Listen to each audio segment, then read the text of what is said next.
Hello again, my ducklings. I truly am sorry for the long delay between my videos, but yes, it is I, the Uncanceled one, and your host, Thunderduck. Now, you know me by now, and you saw the title before you clicked on this. I've decided to jump out of order of what I said would be the next topic, because the issue of Israel and Palestine on the world stage is back in the news, and blissfully under a ceasefire as I speak, saving the lives of civilians on both sides. Now, as you know, I am a conservative with some liberal tendencies, and I strive to protect history in this series. So, as we dive into this, know I am bound to piss people off on both sides of the argument, because the facts have no political stance. But, by the end, if you are fair-minded and not an ideological slave to your political thoughts, you will find a new, rarely heard villain in this story, and see that it's not a war fought over thousands of years, but actually less than 75. Then, how a land dispute has raised billions from third parties to aid in religious warfare and genocide. So, sit back, relax, and feel free as always to fact check me, my little ducklings, and enjoy the show. So, first of all, Israel is this tiny little country when you compare it to other first world nations. It has a landmass the size of New Jersey, with a population just over that of New York City, sitting around 8.6 million. The land it occupies is considered, of course, sacred by Jews, Christians, and Muslims alike, due to the holy sites of all three faiths, as well as Israel's capital city of Jerusalem. I'm going to set aside the actual religious views, locations, and texts, because the physical history of the land and the politics of humans is the real reason we find ourselves where we do today. So imagine, the year is 568 BC and the Babylonians have just taken Jerusalem and destroyed the Jewish temple. This comes after nearly 150 years of war that began with the Assyrians taking down the northern Israeli territory before. Israel, for all intents and purposes, as of 568 BC, no longer exists as a nation in the world. Over 2,500 years ago it vanished, as many other countries have over that span of time due to war. Biblically, it is written down that it will return in a single day. Not that it will return one day, but that it will return in a single day. This prophecy will come to play later, so bear that in mind. Through various wars, the land passes hands between no less than a dozen owners after different wars, between Arabs, Persians, Islamists, English Crusaders, Romans, Turks, Egyptians, several others.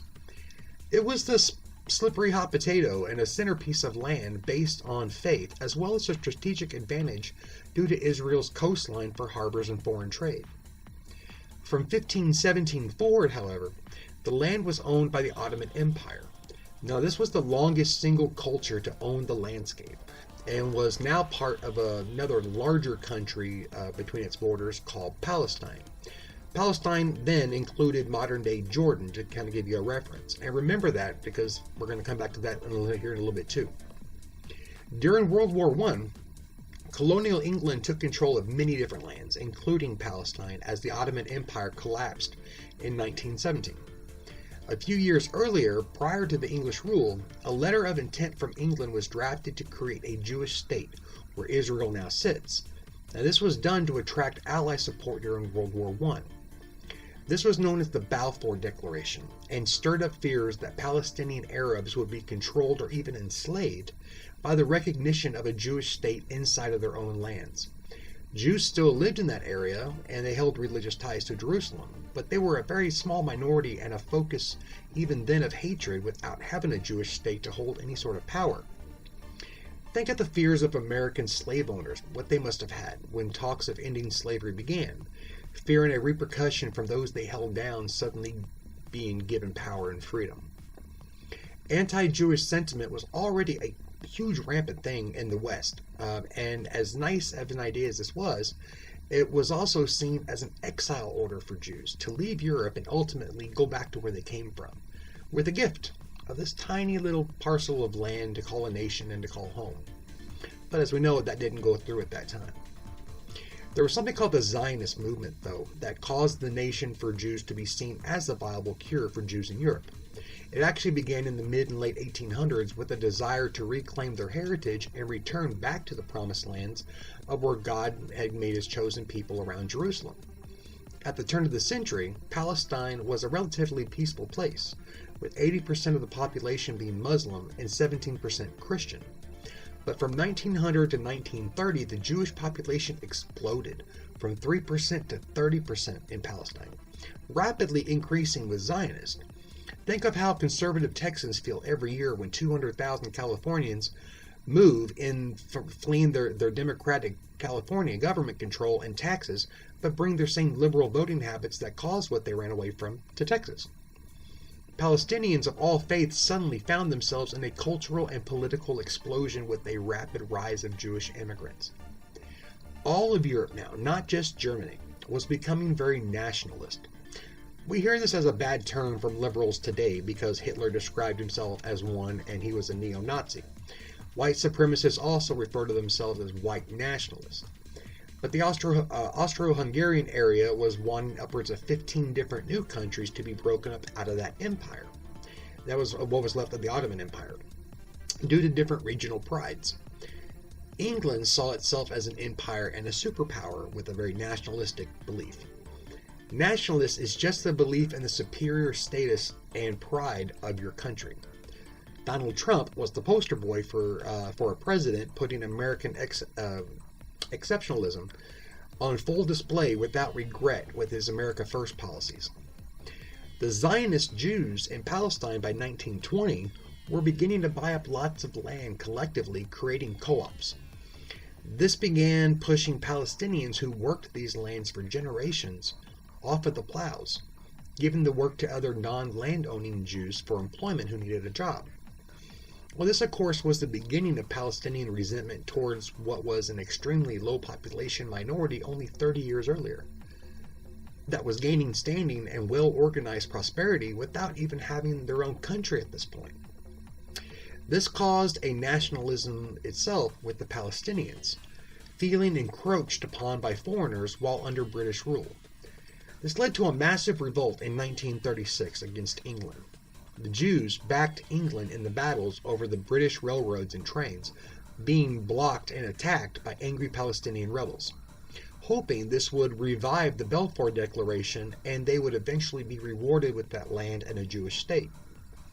Instead, as part of a peace deal with the Palestinians, England put restrictions on Jewish immigrations to appease the Palestinians, not knowing what to do with them, but then promised a joint Palestinian-Jewish state within 10 years, some point after Hitler was dealt with.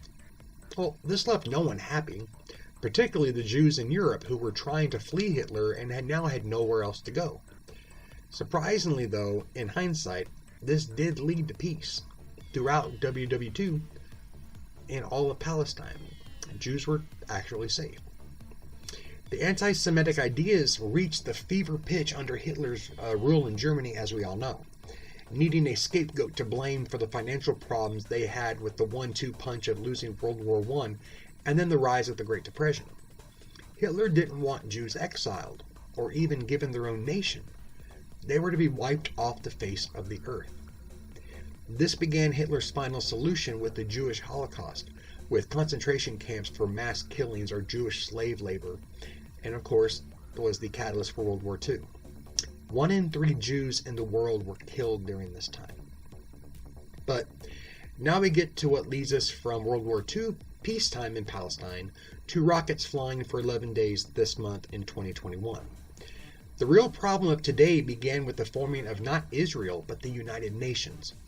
England handed the problem over to them after World War II because they were giving up. They had too many lands that they were told that they had to get rid of and didn't know what to do with the Palestinian problem.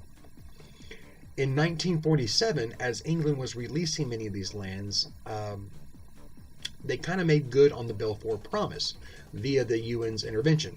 And the new and very unorganized United Nations carved out what they saw as equal portions to call Palestine and Israel within this New Jersey-sized parcel of land that is 1/5 of what was known as Palestine collectively, with that rest, the other 80% of Palestine now to be called Jordan. And that was done by England.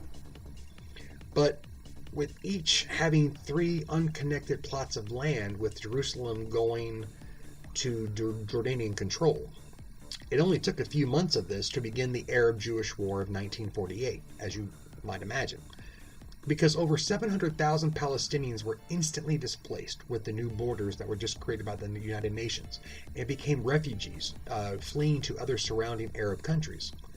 Israel, after the Holocaust, saw this war as the birth of their nation, biblically prophetic, and morally theirs for all the hardships the Jews had just gone through. Israel was established in a day, as prophetically said, and the stroke of a pen. Palestinians, however, played no part in the Holocaust and held no guilt to being the ones having to give up lands and their heritage. Kind of like white guilt in America today. They refer to this as the time of Nakba, or the catastrophe. Neither party really was to blame. Like every country was formed, Arab or not, Palestine belonged to its conquering rulers, and in this case it was England. And these decisions and borders were made with or without their consent of those living there, as are every other border that was drawn after wars. Major conflicts thereafter include the Suez Canal conflict with Egypt, where England and France came to the aid of a young Israel to help them capture the most important waterway of the region, to put it under Israeli control. Now, in 1964, the Palestinian Liberation Organization, you might know it as PLO, was formed to insist that just as Israel was a forced second country in Palestinian land that removed its very name, it insisted that it be allowed to have its own connected land as well. In a bold, aggressive move by Israel to end ongoing hostilities, they defeated Egypt, Jordan, and Syria in a very embarrassing 6-day war of 1967 to consolidate land. At the end of this, Israel took control of the Golan Heights, Suez Canal, West Bank, and the Gaza Strip. Israel was now seen as an invading and occupying force and had just tripled its size by taking the Palestinian parts. This led to a UN Resolution 242 saying that Gaza and the West Bank were to be given back and recognized as Palestine with 2 states existing. Unfortunately, no one really tried to enforce this or even cared. It changed nothing. In 1973, Egypt and Syria surprised Israel during the Yom Kippur holidays with airstrikes that failed to recapture the Golan Heights. This was seen by Israel as a major escalation and began what we commonly now think of terrorist activities after this due to proxy wars with groups like the PLO getting funding from other Arab nations.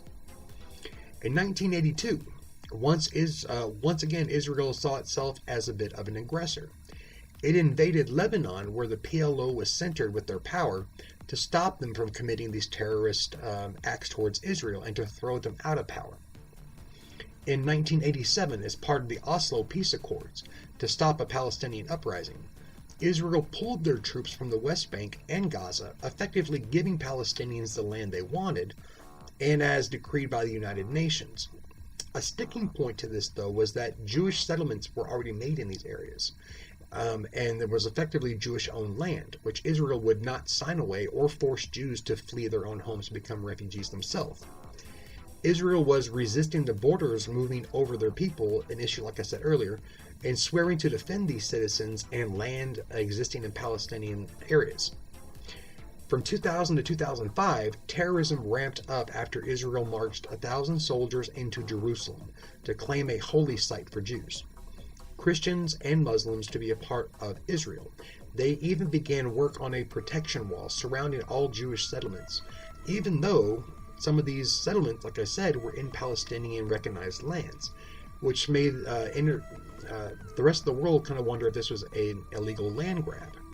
In 2005, however, Hamas and Palestinian Authority came to power after the death of Yasser Arafat. Both groups were heavily militant and super nationalist, but also charmed the Palestinians with charity work, kitchens, new schools and hospitals, and found quick alliances with Iran, who is fully against the Jewish state and is the #1 financial backer of Arab terrorism. And this is where we find ourselves today. The fight centers on the religious side, to a mosque considered to be the third most holy site for Muslims, having been built on the exact rubble of where that Jewish temple was destroyed in 548 BC, where I started. Babylon destroyed the original Jewish temple. The Jews did rebuild it later, but was destroyed around 72 AD, and today the most holy site is a wall that remains from that last destroyed temple, but it's next to the mosque because it was built over the ruins. This is what leads to a lot of this is what led to Israel taking Jerusalem, because Jews were not allowed to pray there as a peace measure decided by Jordan years earlier. Israel now tries to maintain peace through furious and what some call exaggerated responses to acts of terrorism. Hamas is guilty of firing rockets indiscriminately into Israel populations that may or may not cause damage due to the Iron Dome rocket defense system and Hamas's limited technology, while Israel can surgically strike multiple targets in response, typically targeting against insurgent artillery stashes and leaders. The news likes to say they go after civilians, but that's not the case. Hamas and the Palestinian Authority, however, put civilians as shields, whether the civilians are aware of it or not. By now they have to be, as they are living and working on top of these stashes. Munitions are kept in the basements of schools, hospitals, and manufacturing plants, important infrastructure sites, and apartment towers. The one reason is simply a lack of options with limited Palestinian-controlled areas to put their stuff, but the other is pure evil, supported by the finance of Iran. They know Israel will have to respond to the attacks against them, and that they are surgical and will take out their stashes. The necessity to defend themselves increases civilian casualties because of where everything has been put. And they use that anger to recruit and inflame other Arab nations, while they attempt to get the world leaders to move away from Israeli alliances. Israel actually minimizes casualties by doing these warning rocket shots. They're really interesting. It's like a large-scale concussion grenade rocket, exploding over the target to get this loud boom, 10 minutes before a target will be hit with actual explosives. This is to allow time to evacuate, but not to get the weapons out. More time offered to an apartment or business office tower type of place. Hamas, through Iranian backing, though, pays money to any Palestinian who kills a Jew. Iran does not want Jews gone. Like Hitler, he wants them off the face of the earth. The idea that this is a war that has gone on for thousands of years is wrong. Israel is only 74 years old. When Israel was created, it only affected a small portion of what was Palestine. Those living in Jordan were not affected, but were also Palestinian at the time. The Jews living in the area prior to 1915 were not being hunted, and they got to pray. They lived harmoniously with Muslims and Christians. Jews didn't conquer Palestine and set up shop with a new government. The owners of the country did, England, with the help of the United Nations. They set up the parameters for a new Jewish state to exist. Think of it like eminent domain in America, where a city or state pushes you off your land or a highway so they can build a highway, even though the land has been handed down for generations and may be yours. It was done as the course of legal rights of the country in power, period. Remember, America bought Louisiana and Alaska from other countries without consent of the people living there. Wars have decided nearly every other border we see today on any map. But the Jews didn't go to war for their country. It was gifted to them by a completely separate power and entity away from them and away from Palestine with the legal right to do it. What war has gone on for centuries is the control of Jerusalem. With Jerusalem under Israeli control now, all faiths are allowed to enter and worship as they see fit at all sites. This is what gets lost in the media. The state of Israel is very secular. It doesn't force the religion, and did not come to exist so that it could enforce Jewish ideology on Palestinians.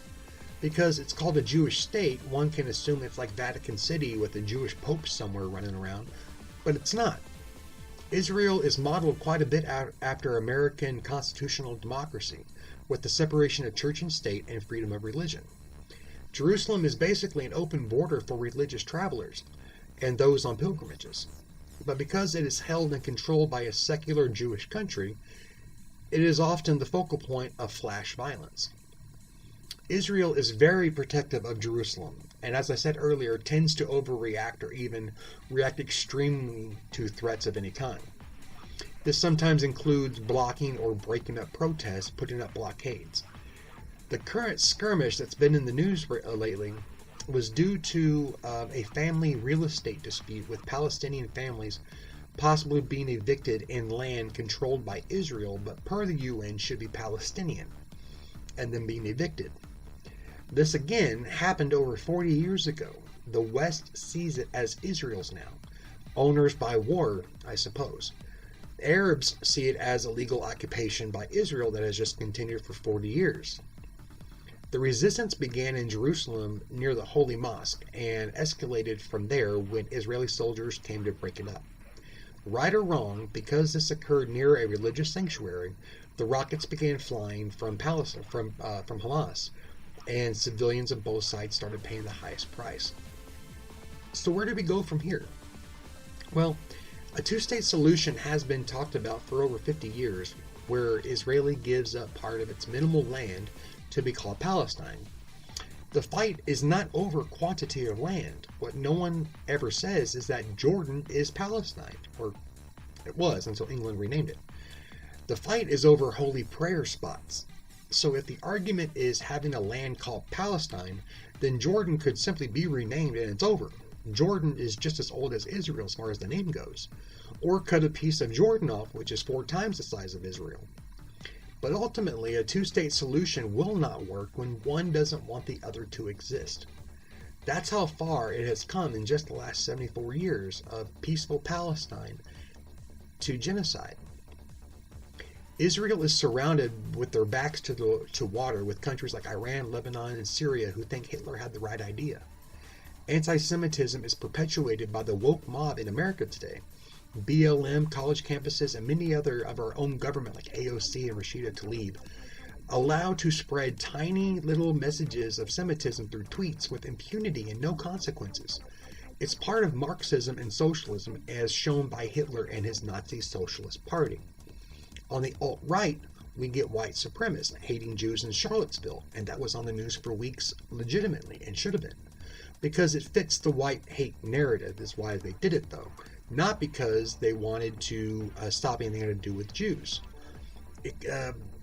Palestinian supporters for the last 2 weeks have been going after Jews in mass onslaughts, rioting throughout different cities, and it's not getting played on the news because it doesn't fit the narrative.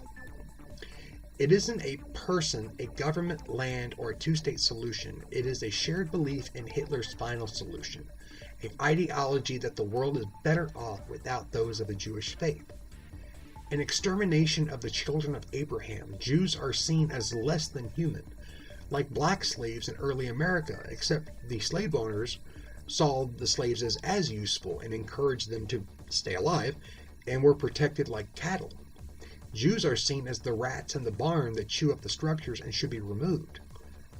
This is anti-Semitism. This is racism. And like all forms of it, from white supremacy, BLM, critical race theory, anti-Semitism, all of it, it is racism that needs to be exterminated. It is racism and ideological hatred in the Middle East towards the controlling country of Jerusalem. Of a single city, with 4 sacred spots, the city and its sites are open to the world on demand under Israeli control. Palestine didn't disappear, it was renamed. Muslims, Jews, and Christians all believe in the same God, same Genesis, and are all the children of Abraham. Whatever you wish to call your God, if you're one of those 3, that God created the other 2. Once you accept that, then you can, by default, accept them. And if you can't, then it's you who needs to change. Take that idea home with you, as I hope you have made it here to my conclusion. And I know I talked a lot of this is because I was trying to fit everything into a smaller time because of how long the script was. But remember, in every video I present the facts, indisputable hard facts, and my conclusion is my analytical opinion. I am allowed that, and so are you. I'll never say different. But hey, what the hell do I know, right? I'm a white, right male in America, rolling around in a wheelchair, calling myself a damn Thunderduck. All I do know is I appreciate you hearing me out, and creating content sadly has become all I can do creatively these days. Please check out more of my personal side with a new series that I started a few weeks ago called the MS Diaries that deals with my personal problems and health. If you know anyone disabled, regardless why, it might be something of their interest. But until next time, my ducklings, you stay safe out there, America. Keep your unit on you, and don't be canceled.